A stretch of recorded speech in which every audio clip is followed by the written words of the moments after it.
traveling around a lot. I think he might travel more than me. Nomad capitalist. The nomad capitalist. The nomad capitalist. There are no rational arguments to support the ideas which created this country. If we lose freedom here, there's no place to escape to. This is the last stand on earth. This is the future of freedom and opportunity. This is the Nomad Capitalist Report.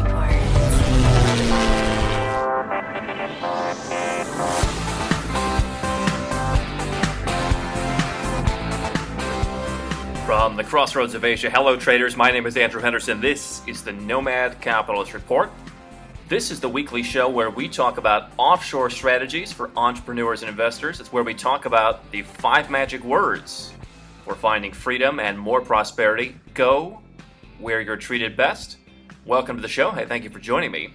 And we're broadcasting, John is pleased to have me announce, from a quieter studio here at the crossroads of Asia. The air conditioning has been fixed. And I guess fewer distractions for us here at the studio. So much going on. Natalie Sisson coming up later in the program, the Suitcase Entrepreneur. And I've got my own little story on being an entrepreneur and being successful. So Natalie's going to talk about everything she's up to. And I believe that just as we did with Stephanie Murphy 2 weeks ago, I believe that we may ruffle some feathers on this show in a very big way with Natalie. So stick around for that. Right now in Melbourne, in Australia, the criminals are all meeting together. The members of the G20 are getting together, and on their plate is too big to fail, and this issue of taxpayers bailing out the banks. Now, these thugs wouldn't know anything about stimulating an economy, anything about bailing out anything. Because did you see the news that the buskers, the street performers, the musicians who normally make their living working on the streets of Melbourne are now complaining that they've been driven out to make room for all the criminals? That there is no money for them this week. They can't go downtown. They can't go to the places where they normally make their living, their bread, because all of these leaders have come in and they're spending big money. You saw the list of what these people are spending on hotels. It's insane. Thousands of dollars a night for some of these leaders, plus all their entourages. I mean, this is big business going on in Melbourne. But the issue of too big to fail is being discussed. And of course, in the wake of huge debts, huge deficits, huge currency printing, which, by the way, they don't want to stop because Janet Yellen is now over in Europe trying to get the European Central Bank to pump out more money. You can't make this stuff up. It almost sounds like something from a Bond movie. The evil Janet Yellen, the half man, half woman, goes to Europe and tells them to print more money. It sounds like something out of the Nazi playbook from World War II, if you didn't know any better. But in the wake of all of this spending, in the wake of all of this debt, the countries are saying, well, hey, how do we get the taxpayers off the hook for too big to fail? Because it's our hides on the line. And of course, what is their solution? What is happening is that they're going to put you not on the hook through your tax dollars, but on the hook directly, not through proxy, not through the proxy of the IRS or Her Majesty's tax thieving organization or any of these groups, Internal Revenue. No, you're not going to be on the hook with the government as your proxy. Now you're going to be on the hook to your bank when they fail directly. This is the G20's big plan, and I'm sure you've read about this, that the G20 is going to say, hey, we don't want to be in the hook because we don't want to look bad, so we'll just make the banks look bad by saying that if a bank goes under, you're on your own. And too big to fail no more, so here comes the Cyprus playbook. Here it comes. If your bank goes under, you are going to be an unsecured creditor. Get in line, hat in hand, and be ready to beg for your pennies on the dollar when your bank goes under. And of course, you look at these banks in the Western world, they are insolvent. You look at banks in the U.S. and Canada, these banks have 1% and 2% liquidity. It's atrocious. And the FDIC and all these deposit scams behind them have horrible, horrible. It's atrocious how poorly funded they are. Less than a penny for every $3 in the United States. So the banks that you're banking with in these G20 countries are already, many of them practically insolvent. And now you add to the fact that the federal government barely has any money in the kitty to pay out depositors in these failed banks. And now they're saying, well, just wait in line. You will not be a depositor. You will not be holding money in these banks. You will be holding a liability. And it's no different than if you run a small business and someone buys a product from you and then goes bankrupt. You just got to go to the court. You got to go to the bankruptcy court and hope for the best. And that's what's happening now with these banks in the Western world, where everyone thinks that their money is safe in the U.S. Everyone thinks their money is safe in Canada, Australia, what have you. But that's really going to fall by the wayside with all the things that they're doing now. And so if you think that your money is safe in these countries, you've got another thing coming. It's never been more important to find a safe bank, truly find a safe bank, not take the government's word for it, not take the bank's word for it, but to do your own due diligence. And if you're living in the Western world, I understand that sounds difficult.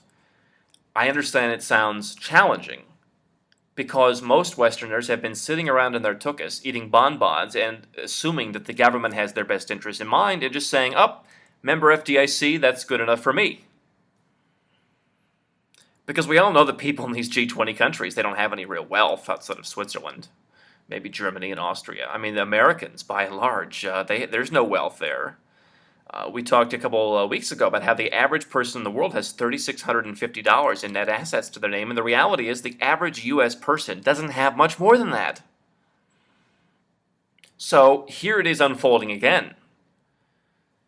People who are over the FDIC limit or over the deposit insurance limit in whatever country it is, 100,000 euros in Europe, $250,000 in the U.S., what have you.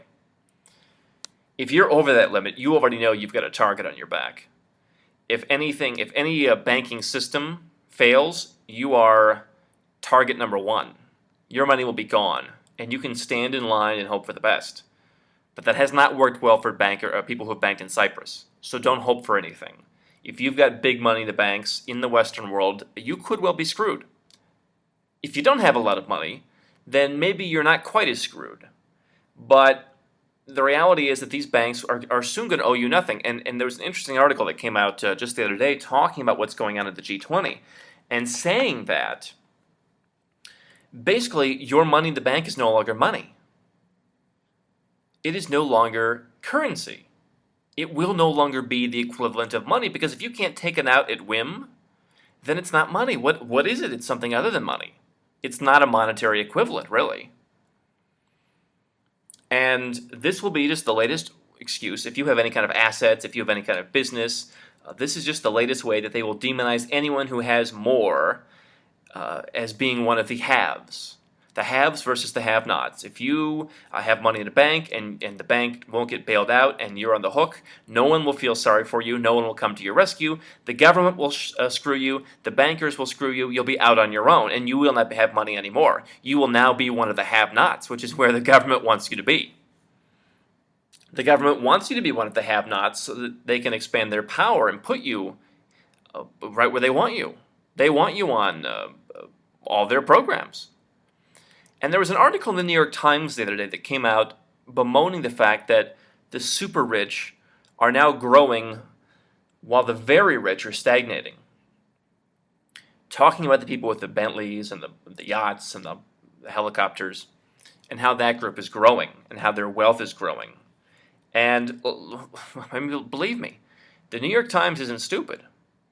They and all the rest of the media are just ginning up anger against this super rich or very rich or ultra rich or whatever you want to call them. And, I mean, really, it is coming down to where people do not know the difference between the guy driving the Bentley and the guy who's just running a business trying to survive.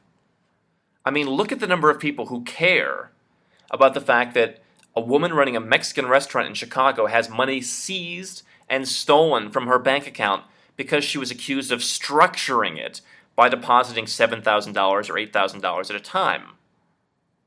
money that basically correlated to her sales. Nobody in the United States cares about that anymore. No one in the Western world cares about the government going after business owners or wealth because they really don't know the difference between the guy who's in the elite 0.001% and the person who's just worked hard their entire life and they saved $500,000, which isn't really that much anymore. They don't know the difference. You know, when I was growing up, we would talk about the idea that to the average person, rich is your neighbor who makes $10,000 a year more than you do. I mean, think about it. If you make 50 grand, you live on a street in the USSA or somewhere else. You live in a tract home in a suburb somewhere. You make 50 grand. If someone told you, hey, snap your fingers, you can make 60 grand. Think of all the extra potential. You'd think, well, $10,000. Wow, that's a lot more money. That guy's rich. Now, you might not think that that guy's going to go out and buy a Bentley. You might not think that your so-called rich neighbor is going to fly, land his helicopter in the front yard next to your house. But you think, wow, that guy's pretty rich because, first of all, the government has conditioned you to not think of paying taxes. Because every employee has to have the taxes taken out of their paychecks. They don't really notice them. So 10 grand, most people don't think like an entrepreneur like you or I would, where they think, oh, 10 grand's really 5 grand. They think, hey, 10 grand, imagine, that's a trip to Disney World, that's Starbucks every day, that's an extra lease payment on a nice car. I mean, well, that's rich. So imagine the neighbor of that average person who makes an extra $10,000 or more being rich. What do you think you are if you're one of the 6% of U.S. persons who has $100,000 in liquid wealth? Can you imagine what a target you have on your back? And that is what these politicians in Melbourne, that is what the criminals convening have in mind. They just want as many people in their camp as possible. We always talk about this. And so finding a bank, whether it's in Andorra, whether it's in Belize, whether it's in Singapore, whether it's wherever, finding a bank that is trustworthy. I don't care if it's in Mongolia. Finding a bank that you trust and that is stable and it's not going to go under and leave you holding the bag because the criminals told you that it could, that is what is going to be important. Not walking into your local branch and assuming everything's going to be all right, because it's not. And just wait, because the next step will be criminalizing gold. Look at what's happening with ISIS putting out their new gold coins and silver coins. Did you see this on Zero Hedge?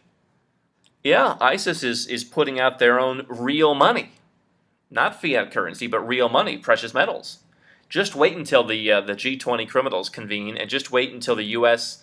Leaders get together and say that now gold is the official money of terrorists and you can't own it. Oh, it's coming. Oh, you don't think people are going to flock into gold and silver when they realize that the money in their bank accounts could vanish at any moment? Well, believe me, the government, they may not see that far ahead now. Some of them do. Some of them see the whole playbook unfolding, and they're ready for all of it. The average politician will tackle that issue. When people start moving their money out of the banking system and out of where governments can seize and freeze it on command, and they start putting it in gold, like we talk about at nomadgold.com and all the other resources we put out.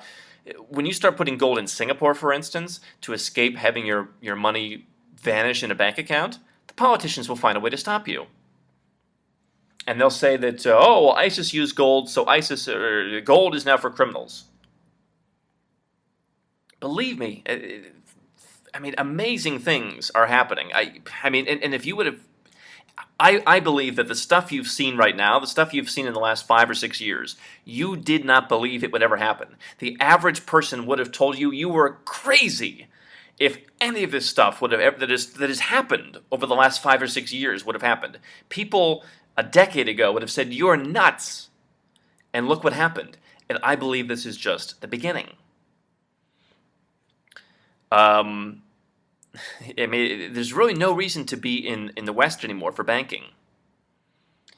And it's funny because I was looking over one of my favorite websites, FlyerTalk.com. I used to spend a lot more time on the FlyerTalk.com than I do now. Because I am a frequent flyer mile addict. I've accumulated millions of frequent flyer miles through various sources. And when I used to run a broadcasting business, we would frequently put hundreds of thousands of dollars a month on our credit cards for advertising and for clients and stuff like that. And at one point, the U.S. government came in with the Dodd-Frank, and they joined up with their crony capitalist friends, and they put the kibosh on using debit cards to earn rewards. And so we were putting hundreds of thousands of dollars on debit cards like every month and getting gazillions of frequent flyer miles that we basically couldn't earn anymore because the government and big business came in and Walmart came in and tried to shut it down. But I am a frequent flyer mile addict. And it is getting hard now, not just to bank in the West, but it's getting hard to earn frequent flyer miles. As if up until now, there was one good thing that you could still do in the United States. Maybe a few more than one, but for me, a traveler, the one good thing that you could do that was better in the U.S. than almost anywhere else was earn frequent flyer miles. Because if you earn frequent flyer miles in the U.S., you can earn free upgrades. For example, if you fly enough miles, they'll just start upgrading you. You're flying from Chicago to Dallas, you'll be put on a list and you'll just get upgraded to first class for free. It's happened to me a million times. And that's one of the reasons that I became a frequent flyer nut. Not because I wanted the miles for the free trips, but because it's a great way to get upgraded when you're an elite frequent flyer. But all that's coming to an end now. The ability to have those free upgrades in the U.S. is basically coming to an end. United Airlines came out recently and imposed a new mileage earning scheme where you're now going to earn frequent flyer miles by the amount of dollars you spend, not by the amount of miles you fly. Delta also has this, and I believe all the airlines will have this very soon. Southwest already has it. Basically, there will be no frequent flyer miles anymore. And the reward programs will be changing to where only the uber rich, all the consultants whose companies pay $10,000 to fly them from New York to China, only they will have any kind of miles and only they will get any kind of perks. Everyone else will just get scraps. And they'll be jammed into smaller and smaller seats with fat, unruly flight attendants who bark at you for going to the bathroom. But United Airlines, Delta Airlines, Southwest, and pretty much every airline in the very near future will be dismantling their entire frequent flyer program. And as much as I hate U.S. airlines, as much as the service is horrible, if you live in the USSA, it was nice to be able to get free upgrades to first class. It was nice to have that perk, but those perks are basically coming to an end now. The airlines are shutting down any free bonuses. At which point, you might as well just do what I do and just no longer fly U.S. carriers, no longer fly through the United States, and only fly on Emirates Airlines, Qatar Airways, which I'm flying on to Turkey in about a week. You might as well just start flying on Singapore Airlines. I mean, if you're going to get garbage rewards, you might as well just fly on a good airline.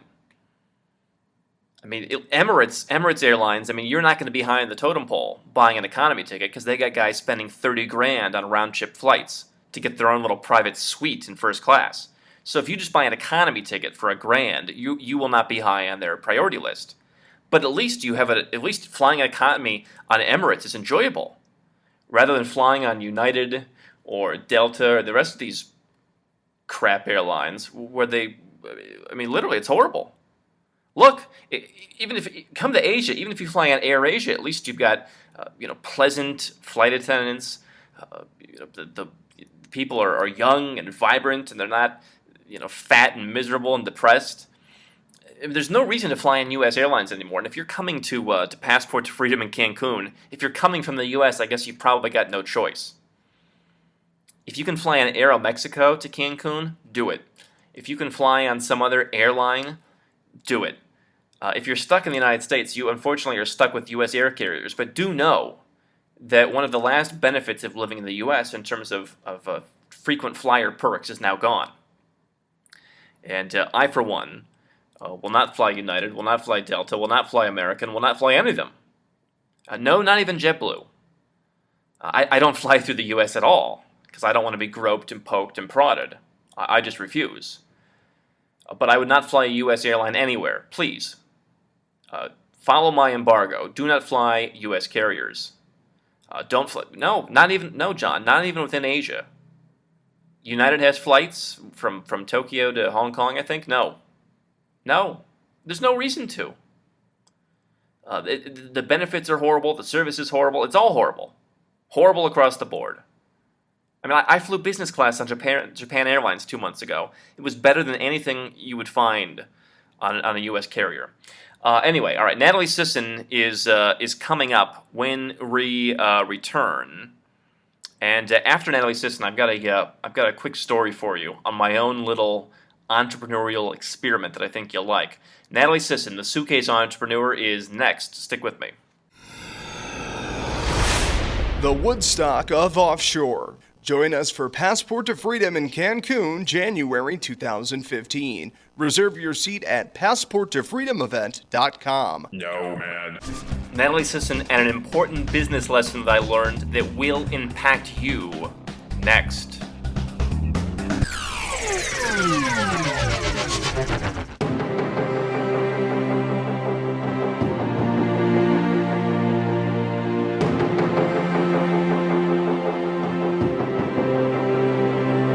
Natalie Sisson is the Suitcase Entrepreneur, and she is, God knows how long she has been in this. She is one of the innovators in the idea of lifestyle design and also in the idea of being an entrepreneur, making money, and doing things the right way, which I believe we're going to ruffle some feathers today. But I wanted to bring her on and talk about some of her latest ideas for running a business from anywhere. Natalie, welcome to the Nomad Capitalist Report. Thank you so much. I will say I don't do much at nataliesisson.com. It's my personal site. I never update it, but suitcaseentrepreneur.com is probably better. That's the one to go to, and get the book on Amazon. Congratulations on the audio. It's funny that you mentioned that because I was on your personal blog, and you were talking, this is a year ago. Yeah, that's really the last time I updated it. Is that it? Well, shame on you. Yeah. Now.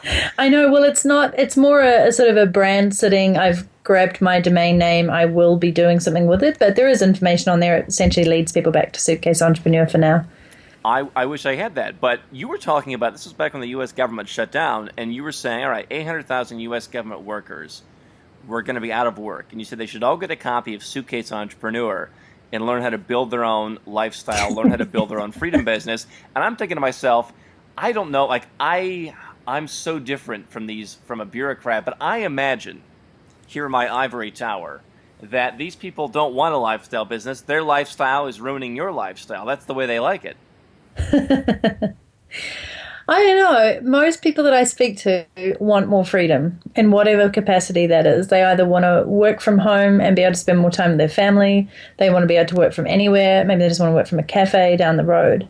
They want financial freedom. They want personal freedom. They don't want somebody telling them what they can do all the time. And they want to be able to earn their own money so that they can do what they want with it.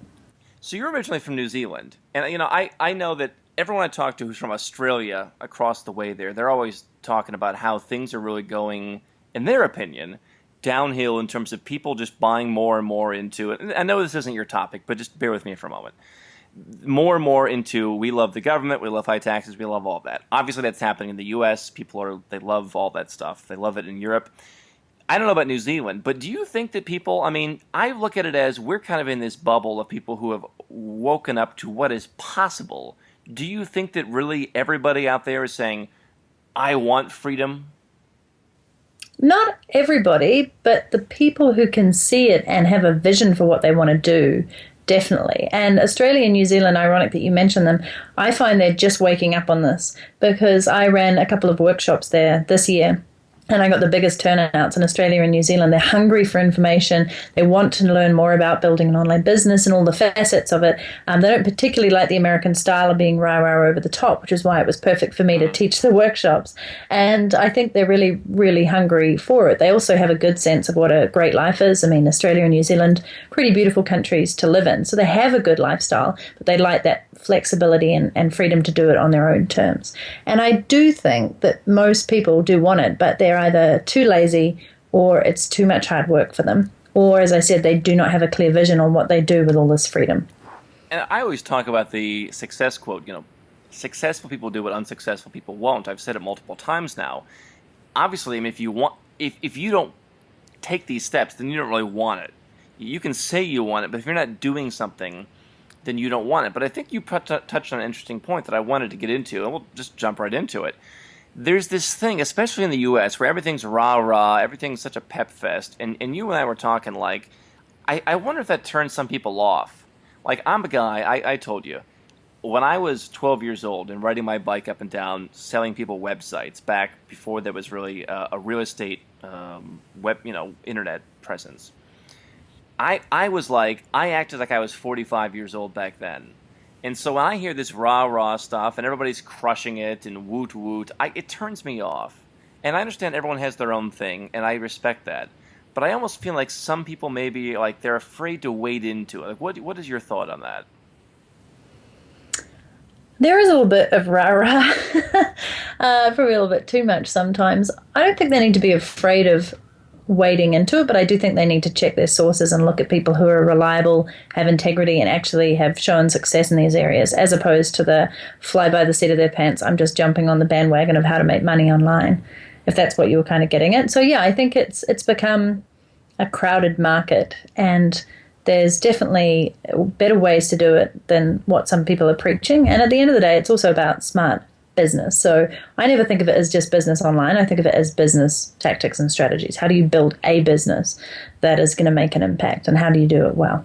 That's, I think, the key thing. At the end of the day, you have to have business instincts. You have to really know, how to run a business, how to be focused, how to hire people. I mean, it's amazing when I talk to people who are just starting in business, and they ask about, like, well, how do I, like, hire staff?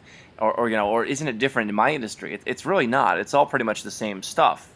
You just have to have those skills, whether you're operating in the United States, whether you're in Australia, whether you're in Malaysia. I mean, the cultures are different, but, there's still the same basic elements. Would you not agree?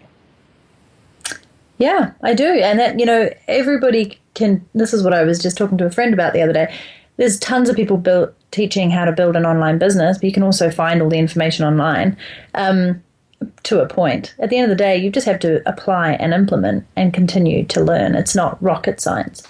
That's an interesting point because, I look at things that I've started. I've been in businesses where I knew a lot about it and I was deeply ingrained in it. And those were some of the most successful, of course. But I invested and kind of oversaw businesses that were offline, where we used some online strategies to blow everybody else away because no one else had any kind of online stuff.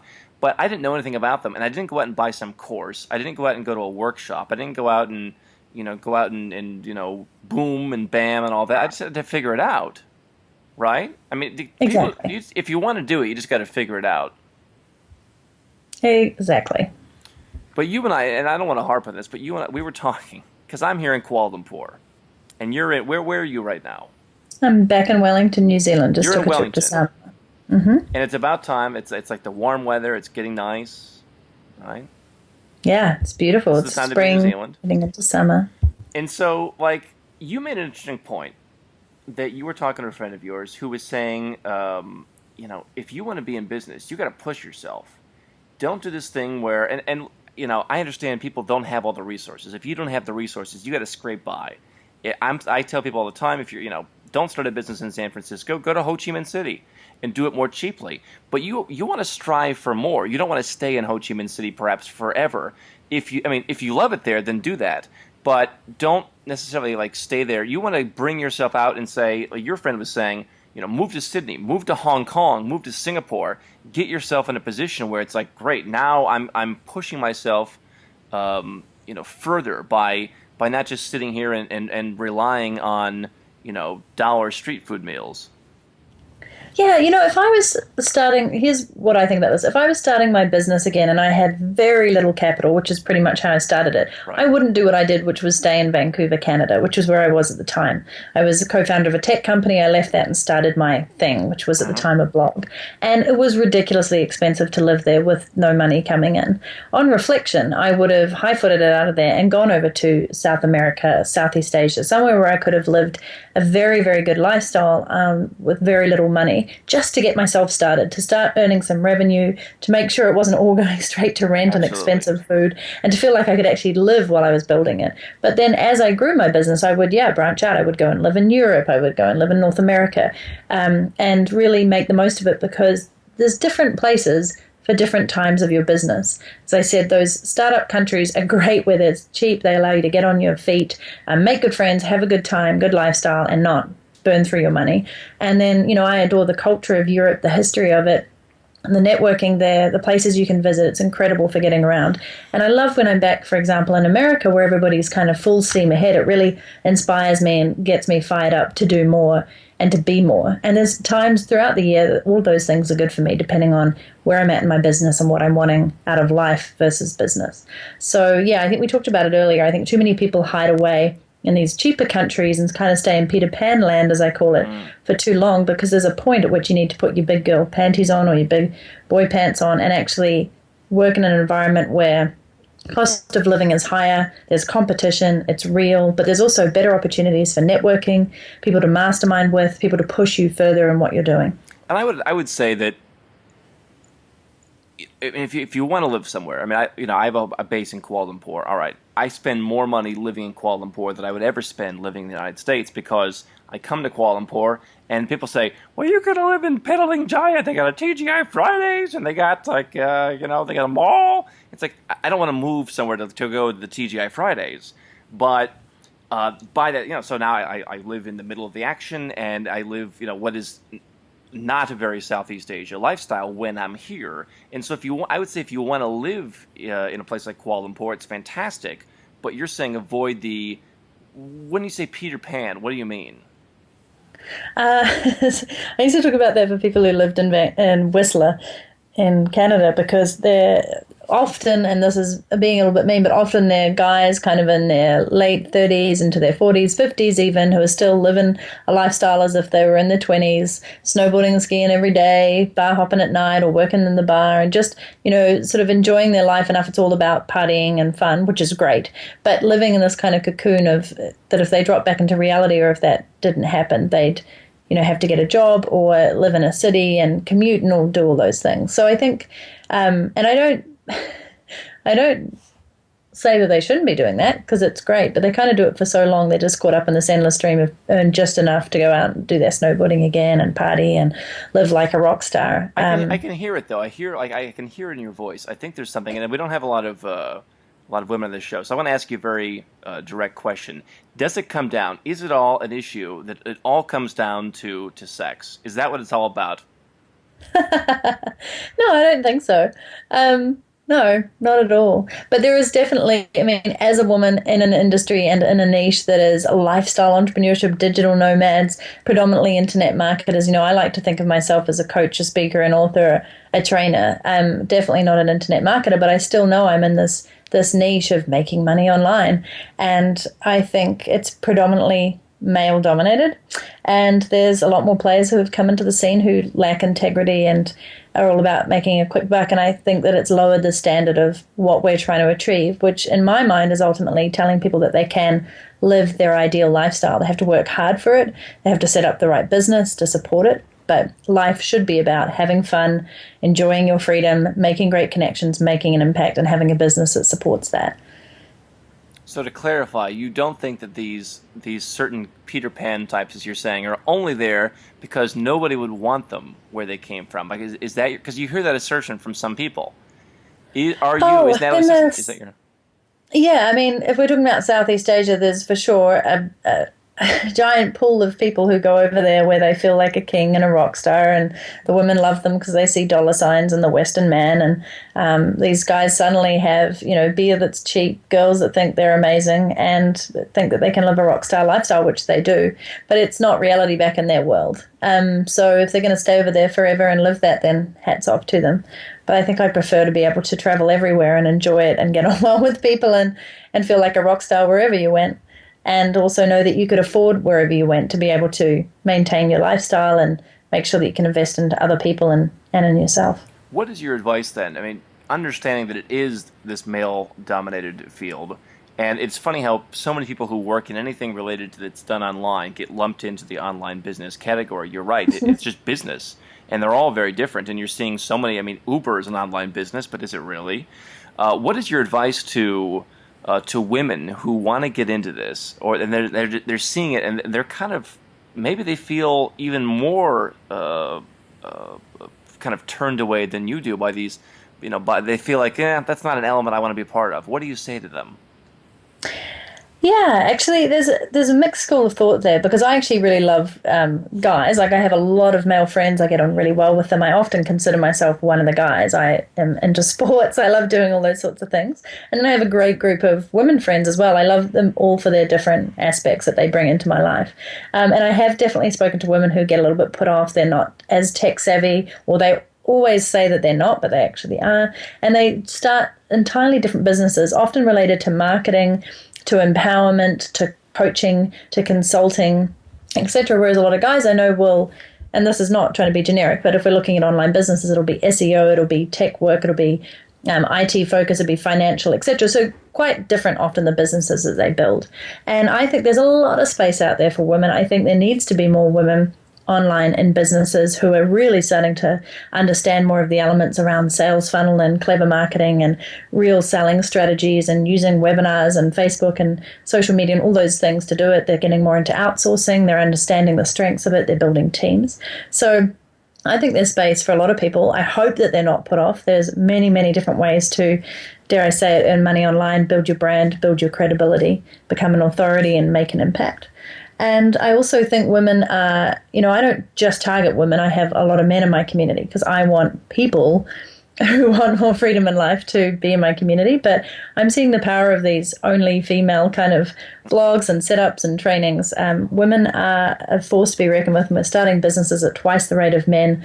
We're responsible, I think it is, for something like 70 or 80% of financial decisions around things. So it's a great time to be a woman with an online business, because it's very, very powerful. And there's just more and more of them starting it. You look at something like Marie Forleo, who's spawning like an online world of all these women who are like, yeah, I'm going to take charge and do this. So I hope they're not put off, and I hope they see all the opportunity there and really dive into it and become successful. Natalie Sisson, SuitcaseEntrepreneur.com. One thing I like that you talked about, we got just a couple minutes left. One thing that I like that you discussed, and I think you do it better than most, which is why I had you on, because lots of people can do this poorly, but to do it well, I think, is a challenge. You seem like someone, you really are making the most of all of your opportunities in your personal life. For example, when I was younger, I really got into wine, and I would hire guys who were sommeliers, and I would learn everything about wines. And you seem like someone who has done that in so many different fields, where you just go out on a personal level and maximize this freedom that you have in your life, and just dive into, hey, I'm going to go out and master, whatever it is, whether it's Scotch or tea or Buddhism. Talk about that.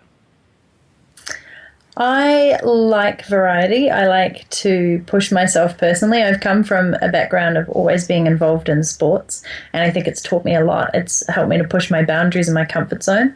And I like these personal challenges now that I do every couple of years, like biking down Africa, 6,500 Ks, like dragon boating across the English Channel and breaking a world record, like playing ultimate frisbee around the world. So I tend to like being an eternal student. I think life would be pretty boring if you weren't curious about things.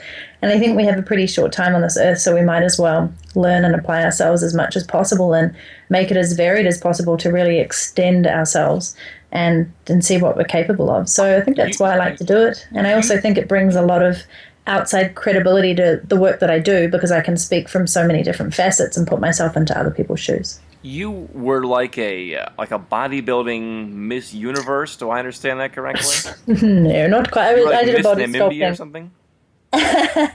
Body sculpting, which is slightly different. You don't look quite as full on, and that was 10 years ago to this year.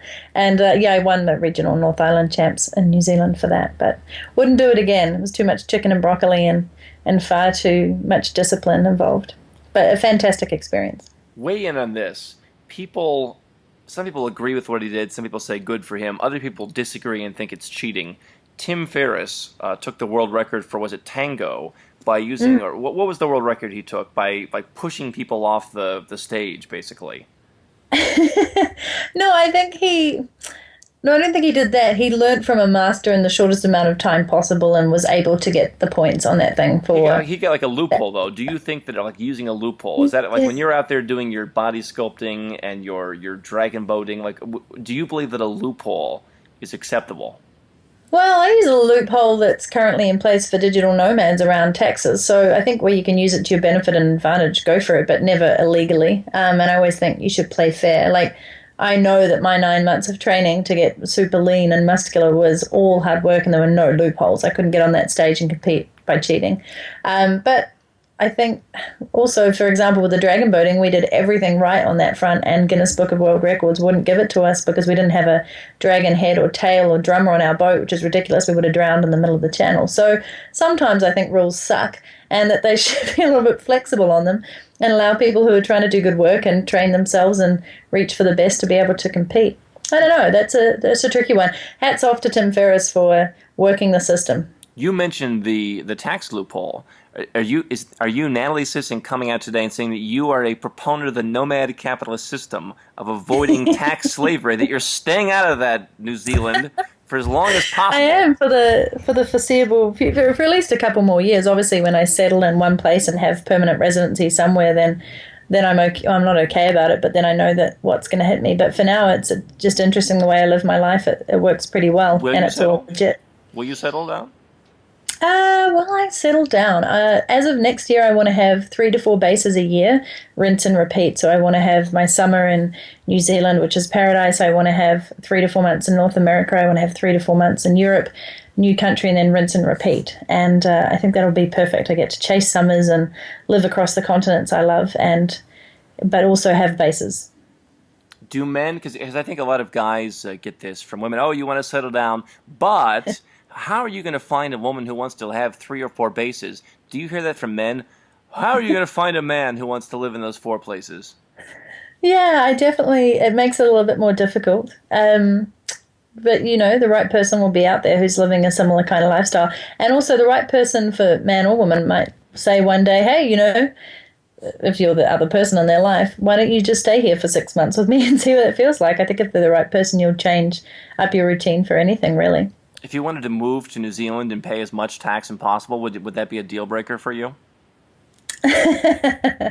No, nothing's a deal breaker. Just depends on what the rest of the deal is.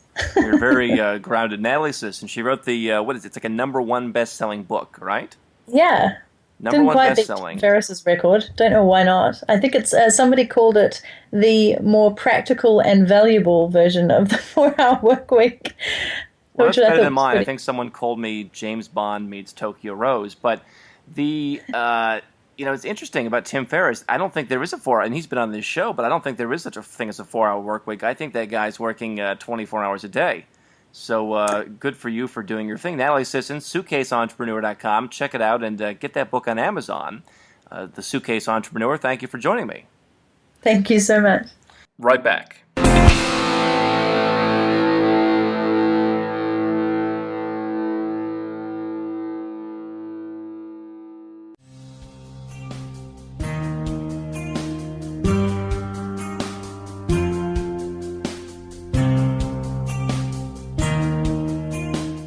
I've been getting a lot into tea, drinking tea here in Asia. I now have gazillions of teas sitting around my house. All kinds of teas, white teas, green teas. Like, you live in the West, you think, like, there's tea, and then there's tea. But there's so many kinds of teas, and I've accumulated so many of them. And I was talking to Natalie Sisson. I was talking, my interview with John Lee Dumas from Entrepreneur on Fire just went out this past week. And you should listen to that if you have the chance. But I was thinking about the entrepreneurial lesson that I've been learning from tea. Because I'm here in Kuala Lumpur, and I've been going around, also in Taiwan, buying up a bunch of teas from local Chinese merchants. Authentic tea. And some of it's pretty expensive. Some of these teas are 20, 30, 40 bucks a tin for a 100-gram tin. 100 grams, if you're a U.S. person, is 3.5 ounces. But these tins of tea are expensive. And then I went to this place called TWG Tea. It's a Singapore-based place. It's in the mall. And it's flashy, and they have expensive eggs Benedicts there, and you can go and sit and drink tea at the store. But they also sell these very nice-looking teas in beautiful packaging, and it's very, very, very expensive, some of it. $40-50 for a little tin. And the lesson that I learned from that is good. Some of these TWG teas are very good. You think, well, this is just some flashy place in the mall, but really these teas are just as good as the ones in the Chinese, like the Chinatowns. And here TWG is charging even more for the same premium tea by putting a splashy cover on it. But they're delivering. They're coming through on their promise of fantastic tea, because some of this tea is just amazing. And it really gets a lot of people, I think, into drinking tea. If you're running a business, you want to be TWG Tea. You want to take a high-quality product and market it better. Don't skimp on quality. Don't think it's all about marketing, because I've seen people do that. I've seen the guys who open up the cheap, chocolate shops in Bruges, the Belgian chocolate that stinks, and then they try and market it as some historical chocolate, and then they fail. You got to have a good product. But if you have a good product, selling it to people with some splash and some excitement and putting a sexy spin on it is a good way to raise prices and be successful. Now, that's what we are doing. This is the tip from the playbook. That is what we are doing with Passport to Freedom in Cancun. There are other events in this industry that are $697, $497, $997, $1297. And people go, and it's the same old crap that you've seen time and time and time again. Our event, today is the last day to get into Passport to Freedom for $19.95, under $2,000. Tomorrow the price will be going up $500, and we have a big A-list speaker that I mentioned to our members. If you're a member of the Nomad Society, you know who it is. But we're almost done signing this speaker, and once he comes out, I think the price will go up even more. So you got to get your tickets now at passporttofreedomevent.com. I am following my own TWG Tea style playbook by putting an event that's splashier, more fun, more exciting, with tequila receptions in Cancun. We're going to be on the beach. It's just going to be fun. It's going to be pumping up in this piece. Something, I don't know. I'm like 60 years old. I don't know what the kids are saying, but it's going to be a fantastic time. And I've been emailing. If you're on our email list, you've been hearing about the event a lot lately because I'm very passionate about it. I guarantee you're going to get tremendous value from your time and your money if you come to the event.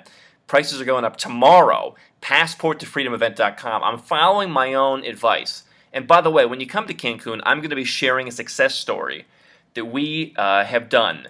I have followed my own entrepreneurial advice, and we created a business that did tens and tens and tens of thousands of dollars in business right out of the gate. Right out of the gate by doing one thing that I recommend you do in this show. So I'm going to share that case study with you if you're interested in Cancun. I am following my own advice, though, and positioning our event as a high-end event because it is. It's not an event where you're going to come and hear the same old people that you see at every other event. It's not the same event that, the same people, the same speakers, the same boredom. This is going to be a fun event with lively music, performances, fun stuff. I'm taking it, I'm taking a great product, and I'm putting a spin on it. And by the way, bringing in even more speakers to this day. Even more people. We're still signing up speakers right now. So it's going to be a ton of people to meet and network with. If you're running a business, this is the formula I recommend. And I'm telling you exactly what we're doing and how we are positioning ourselves. I've got some very interesting stuff for next week's show where I'm going to talk about really where we're headed after the event and the exciting stuff that some of you, not all of you, but some of you are going to be privy to after the event. We've got some big stuff coming as we grow more and more and more and more. So stick around next week for that. Get your ticket now, PassportToFreedomEvent.com. Don't spend $500 more than you have to. Come to our premium event, and I guarantee it will be worth it.